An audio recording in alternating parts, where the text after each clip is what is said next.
Hello and welcome to another Project Falcon Punch end of year discussion, this time for 2018. So happy new year everyone, and welcome my first guest. Here is Jack. Hey, what's going on? Back again. Third year running now? Yeah, it is my third year. That's crazy to think that we've been doing this for 3 years. Jack from Jakstalgia. I'm hoping at least people are aware of you, but if you want to give a brief little intro anyway, in case people haven't watched our previous years. Yeah, my name's Jack. Well, my real name's Jake, but it's Jack for short. But I run a channel called Jakstalgia, which is basically a channel where my elevator pitch for the channel is I do video essays, I guess, and videos on topics that interest me. Like I got a video on discussing if Luigi's Mansion Dark Moon is a bad sequel or not. I got a top 10 Super Smash Brothers reveal trailers. So I don't know, I just do whatever I think will be fun, and I have a variety of content over there. And then I also have a Let's Play channel called Jack and Lev. Yeah, because you started your Jakstalgia, was it about a year ago now? Or just over a year? Yeah, I started about a year ago, and I've been slowly, grinding away at that, and I've been having a lot of fun with it. I've learned a lot. I still have a lot to, learn, but I'm having fun with it, and I think that's all that matters. Looking from the outside in, you're doing pretty well, I've got to say. A pretty successful year, I think. Yeah, I appreciate that. Yeah, I put a lot of love and effort into my stuff, so that means a lot. So, have you had much time this year to play some of the newer games at all? So I was thinking about this as I was making this list.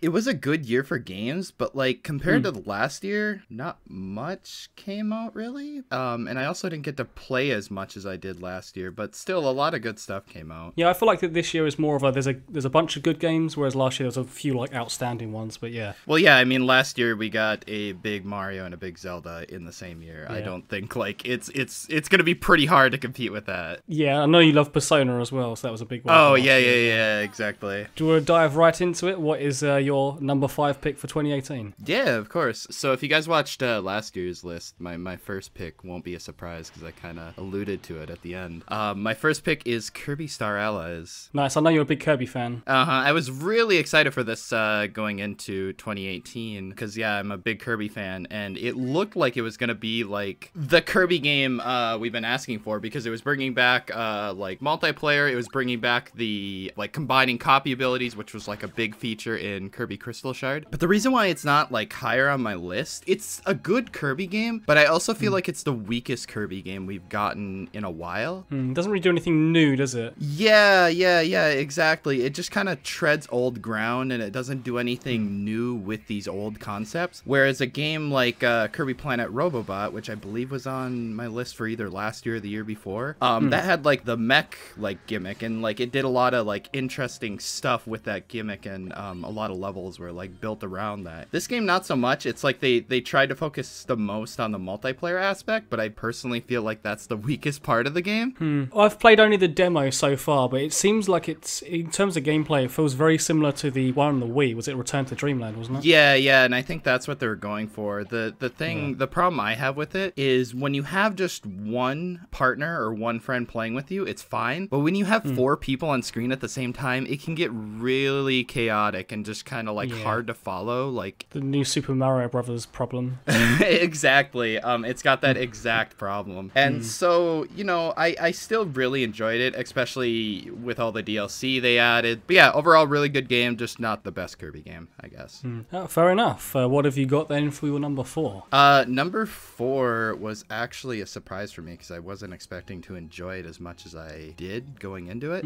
It's SpiderMan for PS4. Oh, nice. The reason I didn't think I'd enjoy it as much as I did is because I thought it was basically going to be like Arkham Asylum or Arkham Knight, except with Spider-Man. And the E3 footage they showed a lot of QuickTime events, and I'm not really into that. But it wasn't. It was just a really solid game that has a lot of polish, and as a Spider-Man fan, there's a lot of Easter eggs in there that just any fan of Spider-Man will just love the hell out of. My biggest problems with it, though, and again why it's not higher on my list, is the game is extremely handholdy and extremely easy. Was there any harder difficulties to choose, or was it pretty much just there's one difficulty for the game? There was 3 difficulties, but there's a lot of hand holding, where it's go here, and there's it doesn't let the player figure stuff out for themselves. If you take too long on a puzzle or something, it'll just straight up tell you the solution. Is the combat good in this game? Yeah, the combat is really good. It's really solid. I thought it was basically going to feel like Arkham gameplay, which it kind of does in a way, but yeah, it's it actually looks like it sort of caters to Spider-Man as a character, right? Because you have the Spidey sense to sort of avoid stuff. yeah, and it's a lot more you're a lot more acrobatic. Yeah, a lot sort of like web swinging. And did you enjoy the story? Yeah, I actually really enjoyed the story. Yeah, there was some weak points where it just kind of felt like it was just padding out the runtime of the game and low points in the story. But like overall, like looking at the big picture, it was a really good story that I enjoyed the whole way through. All right then, Jack, what have you got down for your number 3? Number 3 is WarioWare Gold. I love this game. I'm so glad it exists. I'm a huge WarioWare fan, and like Same. Similarly to how Smash Ultimate is the ultimate version of Smash Bros, WarioWare Gold is like the ultimate version of WarioWare. It's so good. It's got so much content in it and like all the best mini games. My favorite thing they did was there's like an achievement system. It's like get this high of score on this stage or clear all the mini games on the hardest difficulty. And it just encourages replay value that hasn't been in a WarioWare game since. It has a few new mini games, right? I know it's like a lot of the older ones, but there's a few new ones in here. Yeah, there's a few new ones too. And you know, it just came at a really good time because like after Game & Wario, it was kind of up in the air as to what the future of the WarioWare series was going to be, because I don't know if you remember Game & Wario, but it was kind of like I do, unfortunately. Yeah, it was kind of like a different take on the series. But then this game comes out, and it just makes me really hopeful for the future of the series. I've not actually played the full game, but I played the demo on the 3DS, and it's another one of those games in my backlog that I need to buy and play one day. Yeah, and it just suits the 3DS really well because the WarioWare series is a very pick up and play kind of game. For sure. It makes me want one on the Switch. Yeah, exactly. Because as much so I wasn't initially excited about this game, WarioWare Gold, because I thought, oh, it's just the old ones again. I love WarioWare, but in my mind I'd played them all. It's got a few on here from WarioWare Twisted, which I don't know if you're aware of, was never released in Europe, so that was cool to finally play those ones, yeah. Because WarioWare Twisted is one of my favorite WarioWare games, so that's unfortunate. It was awesome, that game, from what I've heard, but I think that there was, I don't know, for whatever reason, if it was a late GBA game and Europe was already moving on to the DS or whatever at this point, I'm not sure. But yeah, I definitely want to pick this game up, and as a big WarioWare fan, I just want a new WarioWare as well, like a brand new one for the Switch, because I can imagine they can do some crazy things with some of the Joy-Cons with the HD rumble and stuff. Yeah, exactly. In the IR sensor, they can probably they can finally put used to that. Yeah, they could do a lot with it. Yeah. Okay. Jack, what have you got down for number 2? Number 2 was probably my most surprising game of the year. I was expecting to kind of not think much of it and not really enjoy it all that much. It's Pokemon Let's Go, Eevee specifically. I got Eevee Master Race. I got Pikachu, but I have... I feel like when this happened when you talk about Sun and Moon actually that year, you're like, oh, I got Moon. I was like, I got Sun.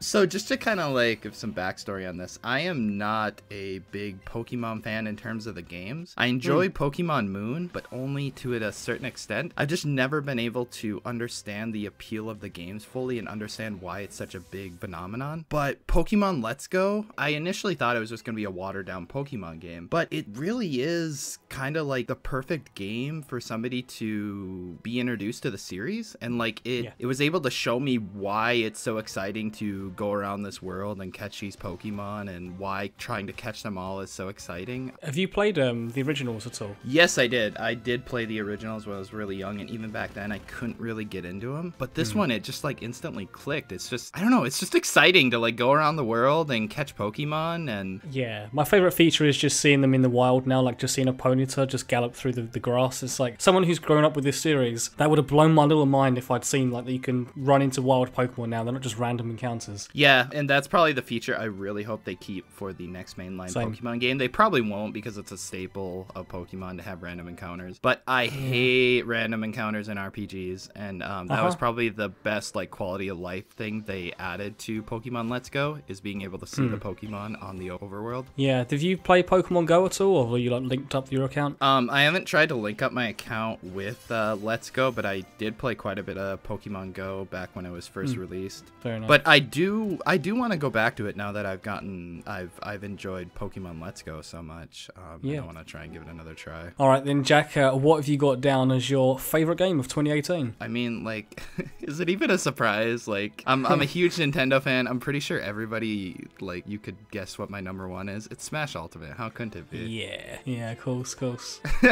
All I gotta say about the game, is like true to the title. It is the ultimate version of Smash Brothers. Like they brought back every character. All the newcomers are amazing. They're all characters that fans have been asking for. What is there? 107 stages or 105? It's ridiculous how many stages there are. Yeah, every time I go to select a stage, I'm just like overwhelmed. So like I pick random like every time because I just So do I. I'm like, hey, go on, decide for me. There's so many stages I can't decide. Yeah, this is like without a doubt Sakurai's like swan song. I'm gonna be very surprised if he is able to, like one up this game. I don't know how he'd be able to. I feel like they have to start from like a fresh almost, unless they build on this continuously. Like I don't know what they're gonna do next. Exactly, and it's just like there's just so many cool things about the game. Like the new classic mode is like the best classic mode we've gotten in my opinion. Agreed. The new adventure mode, I was kind of iffy on it at first, but now I really enjoy it. The World of Light, is that? Yeah, World of Light. How do you feel about World of Light? I like it. I definitely enjoy having the ability to choose different pathways and stuff. And the thing I didn't like about some of the older modes in Smash Brothers was sometimes they just felt too long, right? Especially like the All Stars mode, like just you continuously having to play fight, and if you die you have to restart or continue. In World of Light you can do a fight, if you fail, retry, try and change your spirits up and whatnot, and different character maybe, then just jump straight back in. Yeah, exactly. It feels like an evolution of the old events matches from previous games. And of course there's a lot of problems with the game, and there's like a lot of,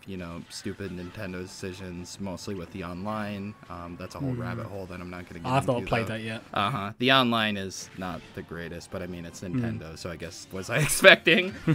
On top of, what is there, like 70 characters right now? We're also getting 5 DLC characters, which one of them is Joker. Joker, baby? Yep. Is it Smash? I still haven't, like, fully processed that. Yeah, I bet you were well surprised when you saw that. Dude, that night was crazy. I went to bed that night, woke up, and I, like, questioned if, like, any of that actually happened. Like, I was like, did Joker actually get announced last night? Was I just dreaming? Like, it was so surreal. This whole game is surreal. Karul's in there, Ridley's in there. Like, what is this game, man? Even seeing Snake in there again for me is, like, pretty cool. Snake was the moment. Snake's announcement in that initial trailer was the moment, like, oh my god, this is the best Smash Bros. Snake was my most wanted, like, returning character, and they got him back, and I'm so happy. So apart from Joker, who is your favorite newcomer? Karul, 100%. He's the character I'm playing most right now. He's so fun. Yeah, I'm a huge Donkey Kong Country fan, so, and his moveset has, like, a lot of callbacks to that series. Oh yeah, I love it. He has the pirate hat from like 2. He has the cannon firing. firing. He's even got the jetpack from 3. Yeah, I love it. Oh, he's such a cool character. I'm so happy he got in. And then his final smash is from DK64 as well. Like his final smash is it's like cinematic, and I love it. It's such a like tribute to the Donkey Kong Country series and Donkey Kong 64. Yeah. And as a fan, like he's the perfect Donkey Kong Country representation in my opinion. Totally agree. I think that's a great way to cap that off for you there, Jack. Thank you again for coming on. Yeah, no problem. This was I look forward to this every year, and I always have fun doing this. Good to have you on again. Where can people find you again? Just to give a little plug. I know you've already said it before, but say it again. Go on, keep plugging your channel because you definitely deserve it. Thanks. Yeah, my main channel is Jakstalgia. You can check that out if you're into more scripted content or video essays, or if you're into more like Let's Plays or playthroughs or whatever, you can check out Jack and Lev, where we play like silly licensed games. Yeah, like you're playing Family Guy at the moment, I think, aren't you? Oh god, yeah. You definitely have that niche covered. The old like PS2 era licensed platforms. Yeah, it's fun. We have fun. Okay, Jack. Well, until next year, we'll look forward to your 2019 list. Yeah, I am super ready for 2019. Okay. Well, once again, thank you. Yeah, thanks for having me again.